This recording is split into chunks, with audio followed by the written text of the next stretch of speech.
Yes, everyone, welcome back to another episode of Brown Monday. But this one is Haraami United. We're back, Um, bro. yeah, man, been seems like an aged, ages, man, since we've done one. Premier League takes a break. We take a break. Why not? You know, Why not, man? But it doesn't mean that especially you boys working hard, up and down the country, putting some mileage into that car of yours, man. Do you know what I mean? Just to get some good insights into our other beloved club, United, our Punjab United as well, man. the main one at the minute. Yeah, man. Do you know what I You're mean? feeling very disconnected from Manchester United at the second, but it is what it is, man. Yeah, well, after the last results, I think you covered as well the FA Cup. I think Chippy and the guys, that we covered anyway, the FA Cup, the 1-0 loss. Um, that was gutting, but it just means there's It was gutting, but let's not. You know what? Fair play to Corinthian. You mm, got through. Best of luck in the next round, whenever the next round is. I think it's probably already happened. I don't know, but it was still a gutted result. And I yeah, think for me and Akil as well, going that way, and we were just, bro, we were dead. Just we were flat.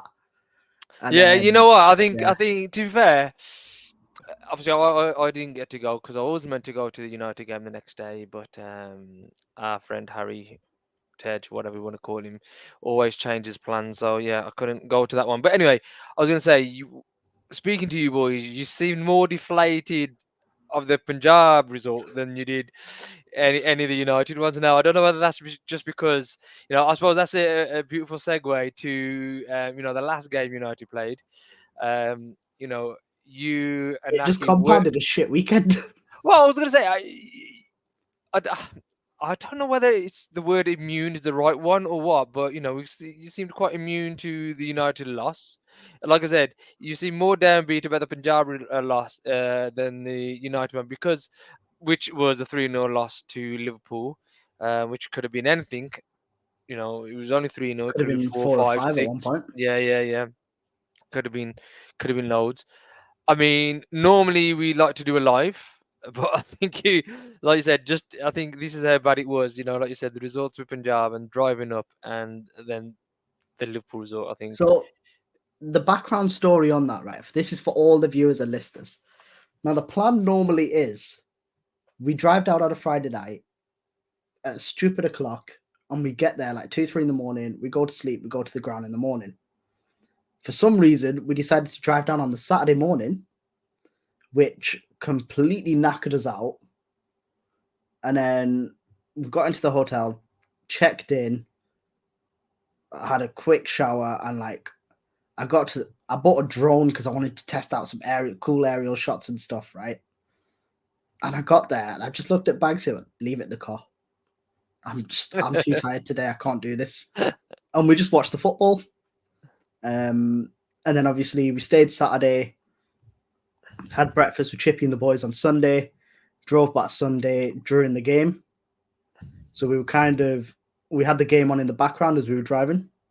Mm. So we didn't get the full picture of the shit show that happened. Lucky you. I think when I got home, sort of second half was just getting underway, or like I was sort of 10 minutes into the second half, and I was in bed. I was just knackered. Yeah, that's what I mean. It was almost like you said, just obviously the results and the driving and all that kind of thing. Obviously, I know it took it out of you boys, but look, let's talk about that Liverpool game because such a fallout on the back of it. I mean, there's no point analysing the game because whichever angle you look at, it wasn't good.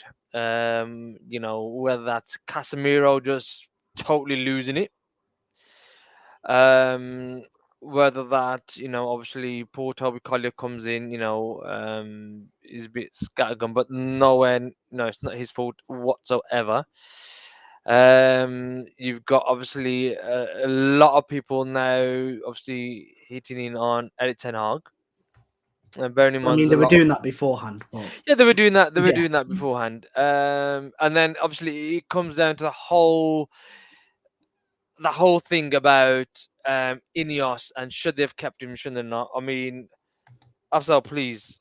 I'm gonna ask you to try and do something now that I know it's gonna be near enough impossible. I couldn't do it, so I'm gonna ask you to try and do it. Oh, great. You're trying to be Tej. Fuck's sake.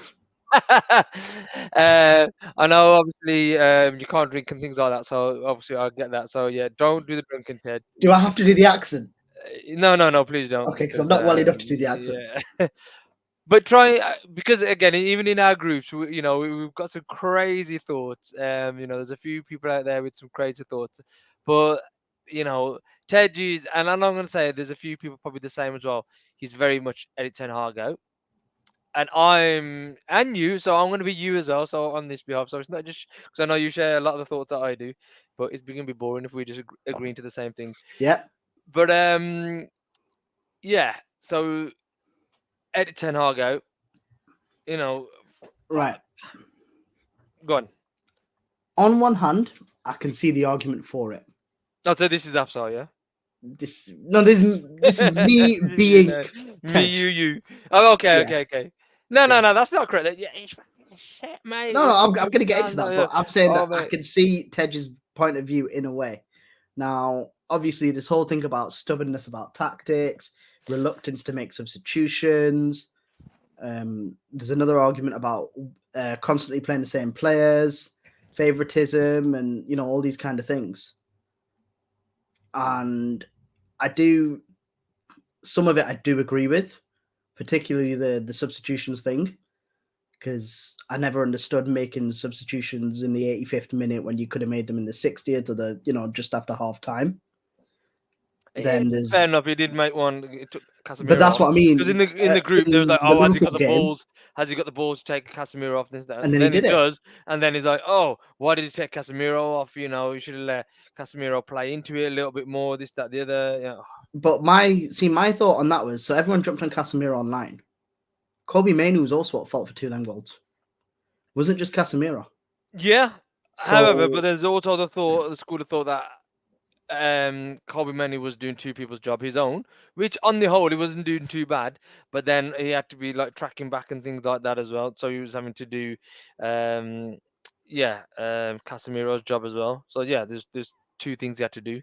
So but with go with on. with him, I'm gonna give him some slack because not only is he a youngster, because I think he's beyond that because he's now played in the Euro finals. He's played most of last year as well. So still young. Obviously, he's gonna You have could his call him an dips. established pro at this point, Yeah, right? but he's still gonna have his dips in form and things like that.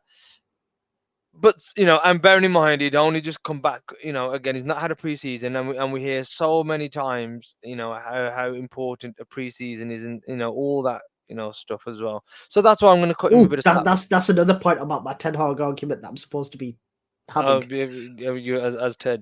Yeah. So Yeah, Erik and Ten Hag said that Manuel Ugarte would not be fit to play for Man United for weeks or months. Ugarte went and played 180 minutes in the international break. yeah, but then isn't that curbing the expectation on him? Because the general thought is that he's gonna come in, Ugarte this is, and plug those holes in the midfield, and that's it. We're gonna start winning. That's the conception. So is it That's a wild fair? conception because I do not see that at all. No, I can see it not happening, but that's what people are saying. Oh, we've got Agate. We need somebody, a dog in the midfield, and all this business. He's going to do this. He's going to do that. Where you can see there's a lot more. There's a lot more there. But you know what? Going back to obviously, okay, Eddie Ten Hag out, and then what happens? So, so the other thing, obviously, okay, you ask, okay, let's get rid of Eddie Ten Hag, but who do you replace him with? Zidane. Zidane Zidane. is an elite coach. He won 3 Champions Leagues in a row. He's managed elite players before. Oh my God. Okay, no, do you know what I mean? I couldn't do that too seriously. Yeah. But that was what Tej was saying. A guy who's never managed outside of Spain, he's gonna go and manage, one of the. I think at this point it's going to be one of the hardest jobs in world football because it's almost a guaranteed failure. I have a question. Y- Go on. San Marino won their first game for 20 odd years the other week. What's harder, being manager of San Marino or being manager of Manchester United? No, Heart of Manchester United. because of the weight of expectation The weight of expectation. and the brand and everything that comes with it. Whereas San Marino know who they are, they know their place. They're in a sense they're happy to be there. Yeah, look, that's a free shot almost, like, that to happen. But you've got to look at, I always pinpoint Ole Gunnar Solskjaer, absolute legend at the club. Obviously he did many other things, but he's always renowned for the Champions League final in '99. The last minute winner, etc., etc. If the fans can annihilate him the way they did whilst he was the manager, and put him the way they did, what hope has any other manager got when they come here? Nobody's safe. Absolutely nobody is safe. And the thing is, drawing on the Ollie comparison, we saw this with Kieran McKenna and Michael Carrick while they were his coaches, right? Yep. They got memed, they got abused, they got the same shit Ollie got. Carrick went and I understand he's doing okay at Middlesbrough.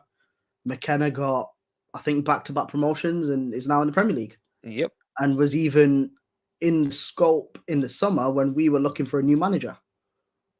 So what would fans have done then? Because I saw United fans wanting Kieran McKenna. But those same United fans didn't want him as Ollie's coach. How does that work? Yeah, like I said, and this is the thing, and I've got this. The biggest gripe I've got is, you go and get another manager. Cool, go and get another manager, whether that's Zidane, and whether that's Tuchel. Don't forget, My personal Tuchel. favourite. Yeah, but don't forget Tuchel obviously rejected us from by all means of things, and because there's even a debate on what you call it, the Gary Neville one, the podcast that them the overlap, and for once I actually sided with Jamie Carragher. Ineos did not want Erik Ten Hag. They made Absolutely. it they made it very clear that they didn't want him, hence why they were looking at other people, other managers.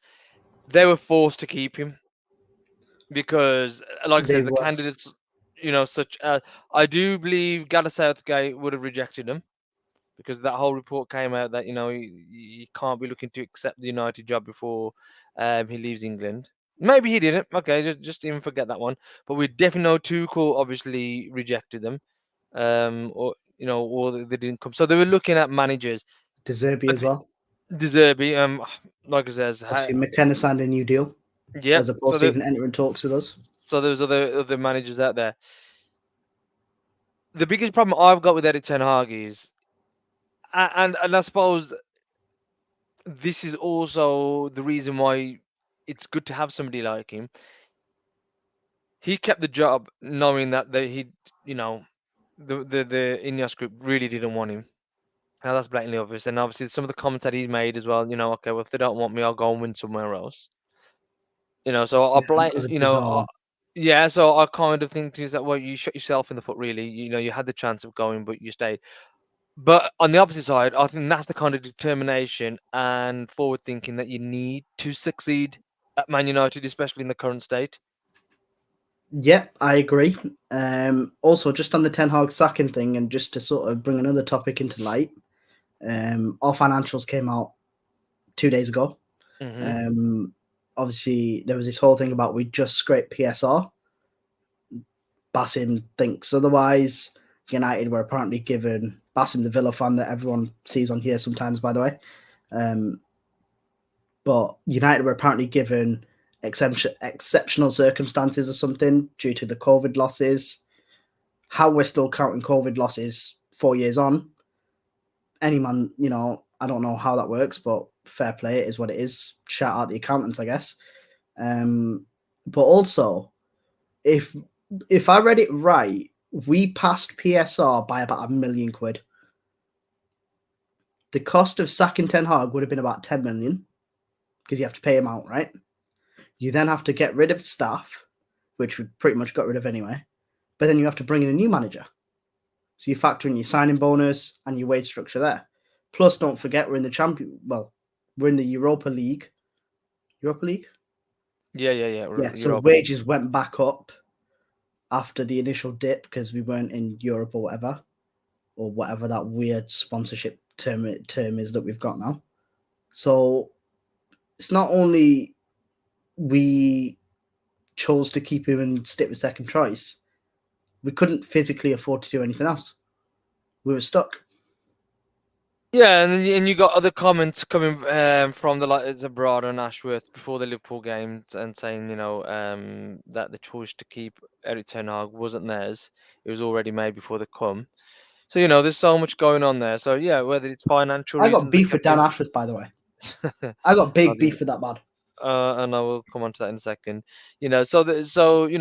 Whichever way you look at it, they, you know, they've never backed him. Okay, so however you look at it, PSR, they could have sacked him and not signed the extra player, or agreed to spend 20 more million on the Euro deal than what Real Madrid were looking to pay for him. So there's loads of things they could have done, even if they'd sacked Eddie Ten Hag and bought a new management team in. Because don't forget they bought Rudy in, and they bought the other guy in. Renier Um, Hank and that Hank, yeah, yeah, goalkeeping coach as well. yeah. So there'd only been one more man they would have had to bring in. So but to me, it's like, okay, well, they've chosen to stick with Eddie Ten Hag. They have to now back him. Okay, so whether, because you got people saying that they only backed him because of fan pressure. So that to me is a sign of weakness if that is the case. Second sign of weakness. Yeah, well, obviously, First one being keeping him. yeah. But what I'm trying to say is that, if they sack him, soon before Christmas, sometime in September, October, I think that's even more of a sign of a weakness, because they can't back the word that they said they were going to back him. So at least see it through. So there's a load of things that can and can't happen. So I think in terms of that, let's see what happens. But again, I go back to, I can't see anything changing whilst the Glazers are here. But what we also talked about as well, was recent quotes come out from Cristiano Ronaldo about Eddie Ten Hag, and about And his United mate moving Rio. back, and Rio. Yeah. Um, I don't think Not good reading. you're not quite fond of the likes of Rio and things like that. Look, Rio was a legend, one of my favourite players of all time. One, in my eyes, one of the best centre backs in the Premier League history. I can't believe I'm saying this. Simon Jordan does a podcast, It, and it, I go on. can't remember the name of the podcast. He had someone on. I think it was a Dutch guy. I'll have to find it and put it out there for people. But the guy on the Dutch legend who was on there said that the Man United ex-players, the Man United legends, the Man United ex-managers aren't helping the Manchester United situation right now, because they seem to be taking aim at the club in terms of, we're going to profit off this for clicks and views, rather than, if you look at the Real Madrid camp, all them legends, they've all fortified together. They've all got a united front.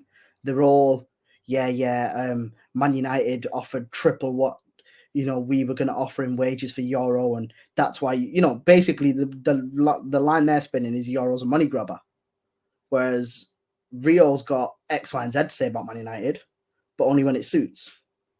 When Ole Gunnar Solskjaer wins in Paris, he's dancing around TNT studios like a flipping muppet. So I don't the know. I've comments got a, now I've got with a, Ronaldo just sit. I don't know. yeah, I've got different views on that. I mean, let's call a spade as a spade. United are shit, Absolutely. and they're saying they're shit. I think Gary Neville probably the only one who's calling out the Glazers. I still call out the Yeah. Glazers.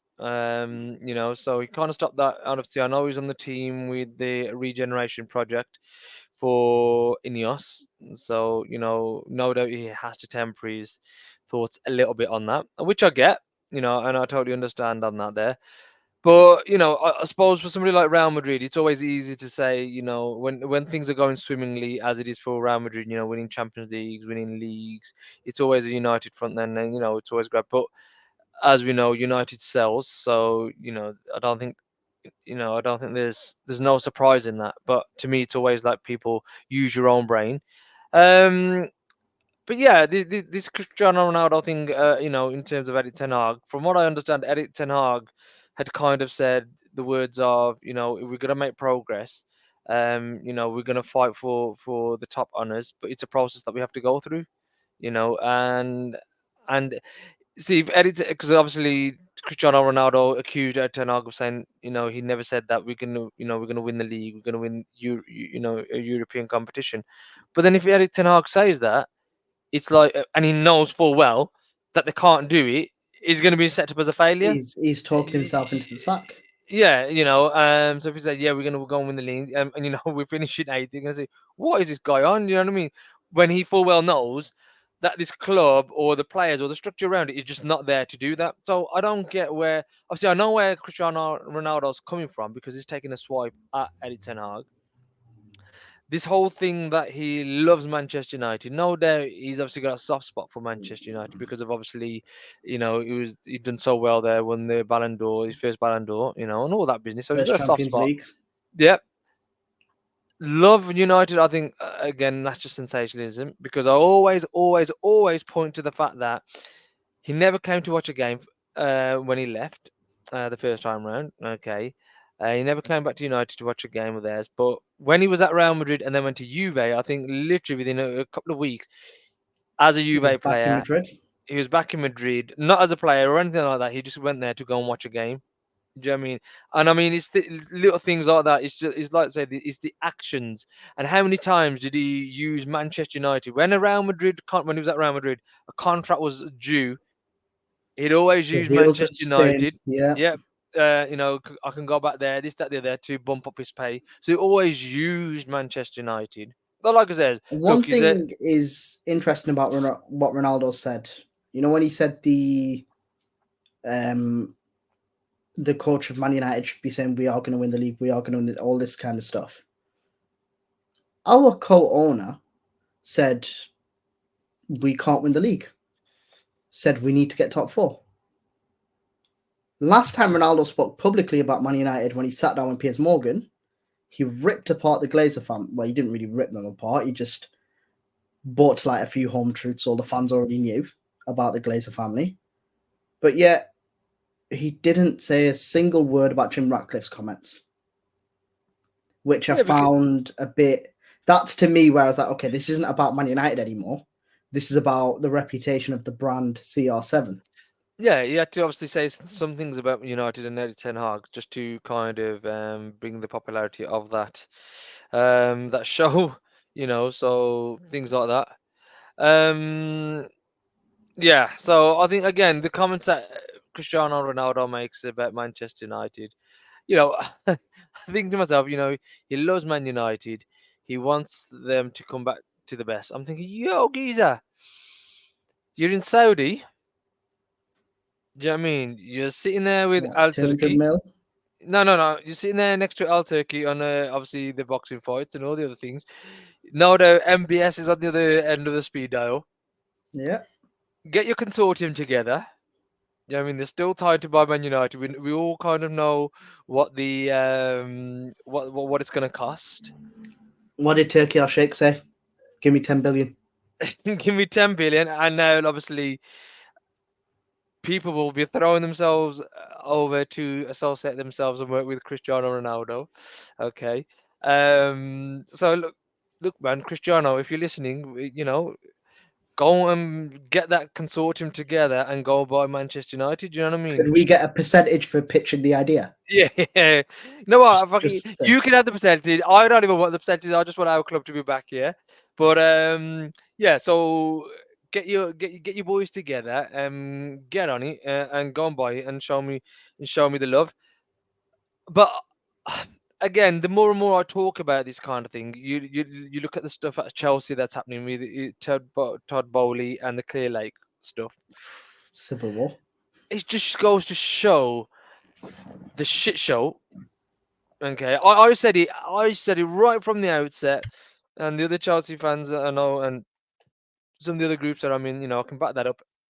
I said this isn't going to work. This is Glazers 2.0. When they were buying all these players, breaking these records of all these players that they were bringing, not going to work. Not going to work because we've seen it at Manchester United. Yeah, Do you know what I mean? And and and you've got but that people in that. was your reason for it not going to work, not working. The fact that we've seen this I've whole seen this model before. Yeah, yeah, this player model before. yeah. Okay, so my And this. reason for Chelsea not working is the co-owner thing. I go back to Hicks and Gillette at Liverpool when Arsenal had about 7 minority owners and they never used to get along before the Kroenkes like fully took control.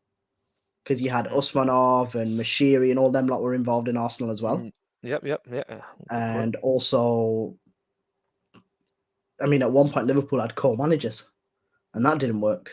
Yeah, Do you know what I mean? There's yeah. so many examples of co-ownership not working because an investment hedge fund. What are they? A hedge fund? I don't know what they are. Which Clear Lake, one? Clear Lake. What are they? Yeah, something like that, I think. Some sort of investment capitalist venture, whatever. And then you've got Todd Bowley, who's a baseball guy. Yeah. Doesn't really match up. But then who's actually pulling the strings? Because from an investment standpoint, not all them players are coming in. Yeah, so it's the same at United. You've got 6 siblings who got the almost the equal kind of power. Some are more invested than the others, some not. Yeah. Do you know what I mean? It. So then you bring in a seventh with like Jim Ratcliffe. How is it meant to work? Yeah, it You didn't know, work in the first place. How's it going to work now? You chuck one more cook in there. exactly. So I personally just don't get it. And this is again, you've got people saying. You got people saying like Tej saying, "I want Manchester United to lose tomorrow." Just so So Ten Hag get sacked. Erik Ten Hag gets sacked, and I'm thinking, shit, is this what it's come down to now? Like I Yeah, said, I hate the Glazers. I despise them. I've got no faith in the Ineos group because they've never shown me anything that they can do to bring success to a sport in whatever entity that may be, whether that's the F1, even the cycling when they took it over. Ineos wasn't I've got to done say, I anything. have it on good authority. Mercedes HQ is impressive. Whoa, I'm sure it is, but that's not because of Ineos. That's because of Toto Wolf when he went there, and he's excellent. So You're anybody can trying to go. get Ineos some brownie points, man. No, Fuck's no, no, no, sake. no. Look, it is what it is. You know what I mean? So that's Toto Wolf looking at that. Um, and I do find it quite funny. Toto Wolf doing a deep dive into why United become crap. The pitfalls that you should miss, that you shouldn't do, and all of a sudden Mercedes start doing shit as well. So I find that quite Yeah. ironic. But anyway, like I says, I don't believe in the structure purely because I come from almost like a factual background. That's where I'm coming from. So I'm not just talking about hope because I think my hope has been dashed so many times now. People are talking about this player should leave and that player should go and this player should come in. He's going to do this. Oh, he's so much better than this. But And we've I'm done this always, for 15 years nearly. do you know what I mean? Post Ferguson, like I always ask the same question: who has done it? Bruno has done it for the longest, but even people are now turning on Bruno. Okay, see that more. But okay, even if we just say Bruno's a success, you could point at the Ibrahimovic, but he obviously he was in it 2 years. The one season he was really injured, so I wouldn't count that as a success either. Yeah. You know, I mean, he was a free, so no, he's the free. That's for the about sake it. of But being a free, you could say he was successful. Yeah. okay, I'll get two then. Two players out of how many signings we've made post Ferguson, and then it goes back to the manager as well. So again, people say, "Oh, this manager, that manager." Again, picking on Tej today purely because he come up with some shit in the group today as well. He's also then said he said for Ollie he's shit. We need to change the manager. We changed it. Nothing happened. When it was Ralph Ragnick, he said he's shit. We need to change the manager. Done that. I Nothing love the happened. fact he was Ralph out, even though Ralph was actually going out in the first place. Yeah, yeah, yeah. I mean, Ralph That was the whole point of Ralph coming in. Ralph was coming in to to sort basically the be an shit out. interim. Yeah. Yeah, yeah, no, And no, then but he's he going hasn't. anyway. He didn't even want to be the manager, but he's like, all right, I'll help you out. Like, do you know what I mean? So again, he shot himself in the foot. So again, I come back from the basis of I've just seen so many times it doesn't work. And like I says, and this whole thing, some people are even saying Erik Ten Hag is he Ineos man? Is he their type of manager? And I'm thinking, what is Ineos type of manager? Because neither Jason Wilcox has shown anything. I don't know his philosophy, so you can't pinpoint to a I philosophy. think to get an Ineos type of manager, we've got to understand who manages Nice. And if you look at Nice, I don't think they've had a consistent manager over the last ever since Ineos came in. It's They haven't. been hire and fire. Yep. They've also not achieved any success.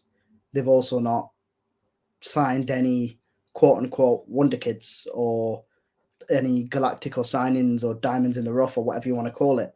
So, what is Ineos' model? What is this Ineos way everyone keeps talking about? Because if Ten Hag wants to, if Erik Ten Hag now has to play the Ineos way, do Ineos even know the Ineos way? I mean, there's reports saying, before the international break after the Liverpool game, you know, that now Ineos are going to take over kind of stuff in terms of the recruiting and all that business. Then I'm thinking, okay, well, there's another third mistake then. So they didn't want to keep a manager, they've backed him, and they brought in the players that he wants. Or sorry, should I say, was it? No, no, no. My apologies. It was the case of now they want Erik Ten Hag to change his way of play, and I'm thinking, Yeah. well, hang on, you've bought these players, obviously, surely with a mind of how United are going to play, what the blueprint is moving forward, and if that is now going to change again, what the fuck was you doing in the summer with these players that you was buying? So did you not have a blueprint then? Do you know Also, what who's signing the players? I Because mean? So this goes Lenny back to what Yoro, you wanted to talk about. yeah, Yeah, yeah, my beef with Dan Ashworth. yeah. Lenny Yoro was apparently a big coup for Omar Barada. The youngsters, Kone, Martin, and that other kid from Palace, were Vival. Vivel, yeah, And Ugarte, we found out Blanc got that done through his because connections with uh, Nasser and PSG. Khalifi, yeah. So, I mean, look, my belief is that Delit, Mazraoui, and Xerxes were very easy deals to do. Well, I think, especially when you're overpaying for Xerxes. yeah, oh, well, we overpaid anyway, but the fact that there was a release figure there, it was a very easy deal to do. I could have seen him go to United, Chelsea, Arsenal. You know, he could have gone to anyone. Delict, Mazraoui again, as soon as Bayern said they wanted to sell and they needed to sell for whatever reasons, again, there's only one club in town. There wasn't a whole host of clubs lining up. Them three players would have ended up at Man United regardless of who the directors were. So what the fuck has Dan Ashworth actually done? On Champions League draw day, he was at the draw. Sorry, Europa League draw day, he was at the draw on deadline day. Why is he at the draw? Why is he not in his office taking phone calls, flipping, sending Zoom invites, saying, listen, let's iron this out. I need this player. I want him on it. Oh, I want this. I want that. Well, clearly, because even in the interview, he said that we've got some, His phone was buzzing. yeah, and not just about selling, because obviously I know we got rid of Sancho in the end, but incomings as well. So I was quite excited, but then nothing happened. I see Ugarte had already been in the country 2 to 3 days beforehand. So yeah, so going back to, obviously I've still got no faith. I suppose this is a segue onto the final part of this. The Southampton game tomorrow, Oh, half God. 12 kickoff. Thoughts? Um, Give me 1 second. Bearing in mind it's what, a half 12 kickoff after international break. We've got a few players who've kind of, some of our stronger So players. The likes of, apparently, there's no new injuries to report, yep, which is positive. yep, Apparently, Shaw and Highland will miss out. yep. Ugarte, God only knows because he's travelled from South South America. America. Yeah, and apparently the rest of the South American lads were able to get in on Wednesday night, but he was the only one that wasn't able to. Ugarte. So I'd expect him to start on the bench. Hmm. The rest of it, God only knows. Um, I see this as a game Ten Hag will win, but I don't think it benefits him. I don't think winning this game is automatically, oh, your job is now safe. This is, in a way, if you win it, it's a nothing game. If you lose it, it's going to amplify everything even more. Yeah, you win it. It's, oh, you expect it to win anyway. and you lose, then I dread to think even what happens. Because I was sorry, yeah, because I was gonna say, though I don't think we're gonna do anything, we're gonna achieve anything anytime soon. I just can't bring myself to think, right, I want us to lose. I can't. I always want to win. Like I said, I do believe we'll win against Southampton. I thought we'd I win hate against the fact with when our Liverpool as videos well. don't do well. The three of us get in such a mood when one video doesn't perform for like an hour. Do you know what I mean? And then it performs afterwards, and we're like, all right, okay, maybe we were just a bit. But it's just, I could never wish for us to lose. Like I said, I don't get it. So I think it is. Um, we are gonna win tomorrow. Um, Put a scoreline on it. 3-0. I'm going 3-1. I can't remember the last time we scored 3 goals, but mind you. Um, Good point. but that's just me being more hopeful. And let's see where we go. But yeah, I think it's probably. I don't think there's much positivity to talk about at the present moment in time. I really hope that United give us something tomorrow. I think No, we've got. the positive that we've got. Go on. We're getting a 100,000 seat stadium. Don't know who's paying for it yet, but we're getting one. Yeah, the whole regeneration project and things of I that think that nature. is positive in a way. You know what I find quite interesting as well, that in Jim Ratcliffe's initial statement, obviously when they were, him and Justin put their hats in the rings and said they wanted to purchase United. Obviously Justin quite clearly mentioned all this other stuff on the side, but these guys never did. And it would have been a quite big, because I think we were quite excited about that, about Jassim, and we all kind of had it in our head how that would happen. They've also got big bucks. They've got the experience in flipping these kind of Yeah, generational center, projects around, and some people are gonna say clearly they didn't have the big bucks because they never bought United, but I think yeah, there's a whole different kind of topic on that. But yeah, what the bit I don't get is obviously the area, surrounding area, obviously Trafford Council and Manchester in general council can put money towards that there, and I get that, but for United they're not going to. They're not going to pay towards an Old Trafford, new old, 100,000 seater Old Trafford, I mean, because if they did, then surely they should have to upgrade the Etihad. Just didn't, well, speaking in fairness. well, the Etihad they got for free anyway. But again, we know that was part of the Olympics, so it was almost like a stadium was Commonwealth. built. Yeah, I'm sorry, Commonwealth. It was almost like there it is, kind of thing. What else is it going to do? It's just going to deteriorate anyway. Probably still would have got more filled out being empty than what it is today. Um, But yeah, so I think the only other way it's going to happen is these private investors that are going to come on, and where are these private investors going to come from? Jim's got a few contacts. Jim's certainly got some few He's contacts, and I mean, he's good mates with that guy we all hate. The guy that throws the extravagant weddings. Ambani. Yeah, he's good mates with him. He's obviously got links to Mercedes. Well, yeah, what Mercedes, Old Trafford, Mercedes-Benz or Arena, maybe. Mercedes New Trafford, something like that. Obviously, we know that The Leeds training complex. they got deep Yeah. connections with the Saudis, with the Inos group as well. So look, it's going to be private investment. The bit that I don't like about that is I just don't get how the portion of the money is going to get split, the profits. Because if you're a single entity, you know that. Would it be a rent sort of scheme? I In mean, essence, the private investors say they put in 20% or 30% of whatever, and then they take, let's call it 30% a month in rent. no, there's obviously, yeah, they'll take portions of it, and obviously they're going to make the money out of it, So there's definitely that. It's just that for me, it's the whole PSR kind of thing. You're trying to put money back into the club, and this is one of the ways to do it. But if you're then having to split out, it'd be easy if it was dividends, but because it comes cheaper. But Oof, don't that don't that don't is say it. that word again. Don't say that word. It's a bad word. But no, no.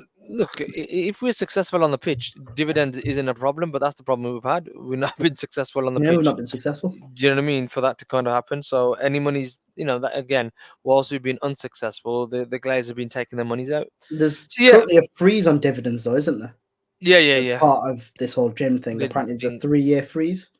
I'm not too sure exactly So the time. no one's getting dividends for the next 3 years. So, I mean, we'll see. Obviously, there's that 18-month clause. There's that 3-year clause. Drag along, tag along, whatever all these clauses. People are Tig not better. along, yeah, yeah. Like I said, We'll see I what just think, happens. yeah, yeah. Let's see what happens. But look, let's try and stay positive at the end of this now. Um, Tomorrow we're gonna win. Even though Ted wants us to lose. So As Ten do Hag's many going to stay others. in the job. Yeah, as many do others. Um, Hopefully we'll get on to a live tomorrow. If we get obviously with Yeah, probably timings like and things like that. Do you know what I mean? 10, 15 Um, minutes after the game. yeah, See what let's try happens. see what happens with that. And so it's always great when everybody gets involved. Look, I mean, it's been brilliant these last few months. Obviously the channel's grown bigger and bigger. So we really appreciate that. Thank you to everybody. Obviously like, subscribe it. Share it as well. There's always good content that we've got coming. Got people coming on, and it obviously helps. So it's always good, man. So thank you for everybody for listening. And One more yeah, thing. let's One go last on, thing. go on. Just to cut you off.